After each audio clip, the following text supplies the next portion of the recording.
When you're finding the relative extremas on this interval using the first derivative test, the first thing you do is take the derivative of this. Hopefully you realized it was a chain rule. 2 out front, drop the power, leave secant x. Derivative of secant x is secant tangent x. Simplify it all right there. Now you set equal to 0 for critical numbers. And then with this, you're going to set this equal to 0 and this equal to 0 for zero product property. When you set this equal to 0, you have to remember secant is 1 over cosine, and you have the squared. Tangent is sine over cosine. And then for critical numbers, you set the top and bottom equal to 0, because this is where the derivative equals 0 or is undefined. So when I set the bottom equal to 0, you can think of this as 2 cosine x's. So why set both equal to 0? So basically one of them equal to 0. So that's when does cosine x equal 0? Well, actually there's a whole bunch of places, but on this interval, that's the only one. There's a whole bunch of places where cosine x equals 0, but that's the only one on the interval.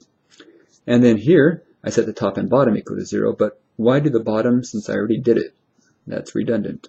So I just set the top equal to 0, which is a pi on this interval. So those are my two critical numbers. Those are my two possible relative extremas. So I put them on a number line, okay? And I put the edges, so I kind of know where my edges are. And so what I now have to do is I now have to check a value in each interval to see if the slope is positive or negative, if it's increasing or decreasing. So a value on this interval, right here between pi and pi over 2, would be 3 pi over 4. So I'm going to put 3 pi over 4 into the derivative of g. So I'm going to put 3 pi over 4 into this function right there. The 2 kind of isn't important because in the end, all I care about is if it's positive or negative. So this 2 is not going to change my sign. All right. Now, secant x, when you square it, won't that always be positive? If this right here is a negative, won't it squared become a positive? So, hey, this is always going to be positive, so that's positive. Tangent, well, if you think about tangent, you think about this on the unit circle, for tangent, it's going to be negative. So 2 times a positive times a negative is negative.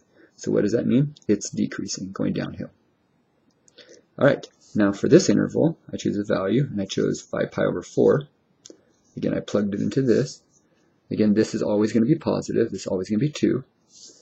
And then this, when you put this value into tangent, you get a positive. So 2 times a positive is a positive. So from here, it goes from decreasing to increasing, just like that. So you can tell that that right there is a relative minimum. It's a valley. Now this last interval right here, I decided to do 7 pi over 4. When I plug it in here, again, 2 stays. This is always going to be positive because it's squared. This right here becomes negative. Positive times a negative is a negative. So since I'm going from positive, negative, going from increasing, decreasing, that is going to be a maximum. So this is a max, this is a min. And how do I get these values? Well, you plug this into the original function. I go back to the original function, and I plug in pi, and I plug in 3 pi over 2 into the original function. I get 1. And so those are my relative maxes.